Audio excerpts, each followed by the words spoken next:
بسم الله magacaygu waa Axmed Cabdi Fataax Maxamed waxaan ku suganahay STEM Innovation Lab waxaan ka tirsanahay ardayda dhigata Hano Academy waxaan fursad u helnay oo ka faa'iideysanay tababarkii ay bixinaysay STEM maanta oo ah maalinta koowaad shirweynaha Soomaali STEM Summitna waxaan halkan ku soo bandhigaynaa projectigeeni oo khusiyay project halkan waxaan ku haynaa oo magaciisu yahay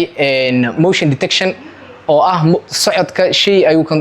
ogaana ama la soconaya si marka projectigan loo hirgeliyo waxa u baahanahay ama inaan isku xirno qalabyada waxa u baahanahay sida ultrasonic sensor sidoo kale waxa u baahanahay breadboard sidoo kale waxa u baahanahay Arduino Uno waxaan ka marmin LCD oo hadda halkan noo yaalo asagana display noo sameyn doono waxna soo muujin doono markii aan isku wada qaban intaan waxa heli doonaa marka project dhameystiran oo mataqaana ogaanayo socodka shay ama walax ku soo wajahan projectiga qalabkii markaas lagu xiray haddii qaabka uu shaqeeyo projectiga ka hadalno marka hore waxa haysanaa ultrasonic sensor haysanaa ultrasonic sensor kaas asaga wuxuu sii deynaa mawjado wuxuu sii deynaa oo macnaha cod ah mawjadaas codka haddii object ay ka hor imaadaan marka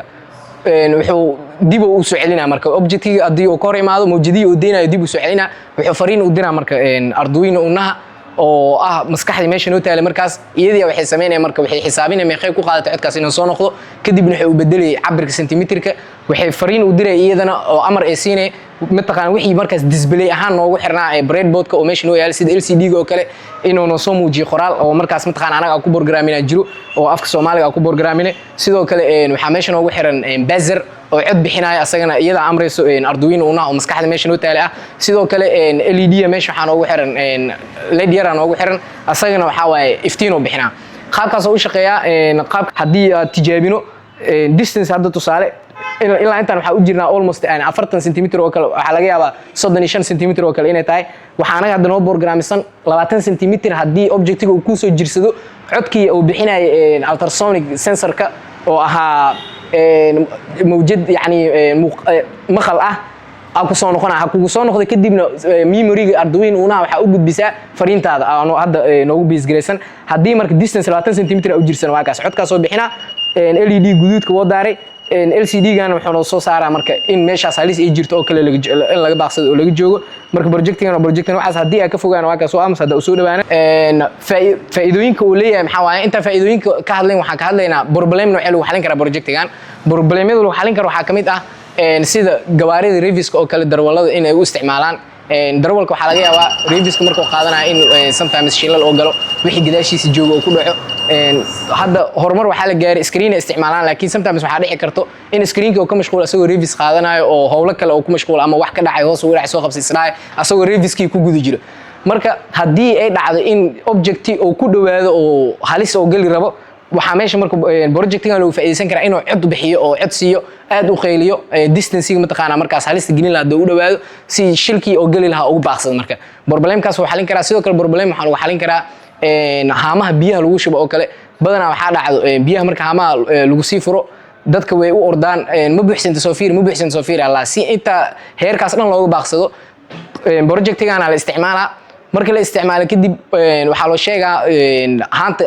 inta lagu xiraa waxa loo sheegaa hadii distance intaas la eego ku soo jirsadaan biyaha cod fariin isii qofka marka waliis kale iska badanaa nadaafadii guriga wixii la halmaala hadii mataqaana marka distance-ga asaga oo amray la soo gaaro automatically buzzer-ka qeylinayo qofka wuxuu dareemaa marka haanta inay buuxsami rabto tubadiisu xiraa problemkaasna lagu xalin karaa sidoo kale problem waxa lagu xalin karaa xaalad amni ahaan loo isticmaali karaa irida security oo kale in wixii qofka mar walba kaamirada qof mar walba kor fadhiyo wax la duubtaa iyada sidoo kale waardiyaha mar walba asaga xaadir ma dano kale yeelan kara si mataqaana loogu baaqsado marka howlahaas buzzer-kana la isticmaalaa inta waardiyii salaadiisa uu ku jiro oo kale hadii cilad ay dhacdo ama meeshaas waxay soo wajahaan u soo dhawaadaan amnigii sugay marka cod ay bixineen codkaas ay bixiyeen marka qofka waardiyaha ahaa waxay ku saabixi ama ay fududeeyeen in mataqaana uu soo ordo meeshaas oo dareemo inay wax imaadeen wixii yihiin oo iska xaqiijiyo problemkaasna lagu xalin karaa faa'iidooyinka uu leeyahay maxaa kamid ah marka faa'iidooyinka uu leeyahay waxa kamid ah in mataqaana aan u isticmaalno nadaafadda iyo ka hortagga cudurrada oo kale sida hadda ognahay waxa wadamada horumar waxay isticmaalaan tubooyin gacmaha lagu dhaqo aan lahayn valve la xiraayo la furaayo aan lahayn hadii qofka oo imaad gacmihiisa oo jeermis la wasaqlay oo valve-gii furo oo gacmihiisa dhaqdo haddana oo xiro still jugjug meeshaas joog waa si taas looga baaqsado marka anaga waxa projectigan faa'iidooyinkiisa uu faa'iideysan karnaa oo kamid ah in tubadii lagu borgramiyo si automatically marka tubada iyadoo valve dhan ma laha valve la isticmaala ma meel la furaa la xiraa ma laha haddii marka waxaan leenahay ku borgramin karnaa gacmaha qofka oo ku soo jirsada intaas distance oo centimeter ku soo jirsado automatically biyaha u siiday qofkaas gacmihiisa dhaqdo faa'iidooyinkan waxaasna uu leeyahay lagu xalin karaa faa'iidooyinkiisa waxaa kamid ah qaab STEM ahaan educational purpose in loo isticmaalo oo mataqaana dadkii teknolojiyadii lagu xir teknolojiyada casriga maadaama dunida hadda heerkaas ay ku talaabsatay iyadana lala talaabsado oo dadkii ay bartaan qaabkii waxyaabaha isku xirmi karaan waxyaabo loogu faa'iideysan karo iyo wixii la halmaala projectigan intaas oo quseeya